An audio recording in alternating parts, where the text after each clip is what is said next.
안녕하세요. 켄신TV입니다. 내 아이가 영어를 잘 구사하는데 정작 영작문을 못한다. 이런 고민 갖고 계신 학부모님들이 생각보다 많을 겁니다.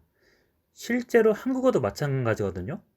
한국어는 잘하는데 자기가 생각하는 걸 글로 쓰라고 하면 정작 어려움을 겪는 학생들도 있죠.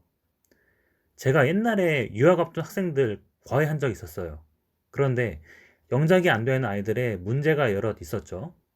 비문, 어휘의 부족 등등 있는데 가장 대표적인 게 바로 논리의 설계였어요.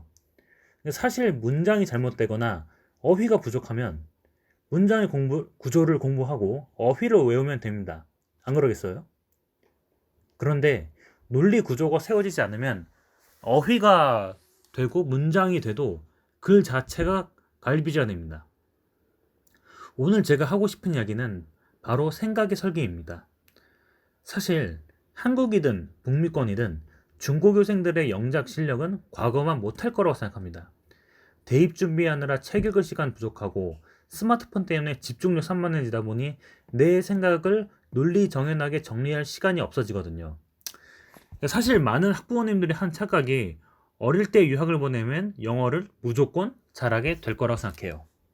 이게 반은 맞고 반은 틀린 이야기인데 사실 현지 친구들하고 어울리는데 쓰는 주요 언어는 구술 그리고 단문 메시지거든요.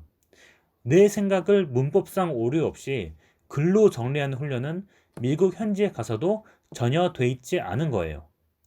그런데 문제는 이런 상태에서 중고교에 가고 미국이라면 SAT를 준비하면 되겠지만 영작문이 전혀 안 된 상태에서 미국 혹은 캐나다 대학에 갔다가 1학년부터 페일을 하는 학생들이 속출한다는 점입니다.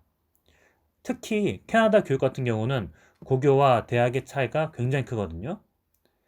심지어는 수학, 공대, 생물 전공한 학생들까지 영작문 시험을 기본으로 치르게 한 대학들이 있습니다. 그럼 이런 약점을 어떻게 개선하느냐? 바로 브레인스토밍입니다. 너무 뻔하게 생각되시죠? 내 아이도 글쓰기 전에 브레인스토밍 한다. 그런데 말입니다. 브레인스토밍을 하는 과정에서 정말 관련 개념을 연관성 있게 브레인스토밍 한 학생이 몇이나 될까요? 제가 예시를 들어볼게요. 토끼와 거북이 다들 아시죠? 토끼가 지은 이유가 뭘까요? 거북이와 경주 도중에 낮잠을 잤기 때문이죠. 그러면 왜 낮잠을 잤을까요?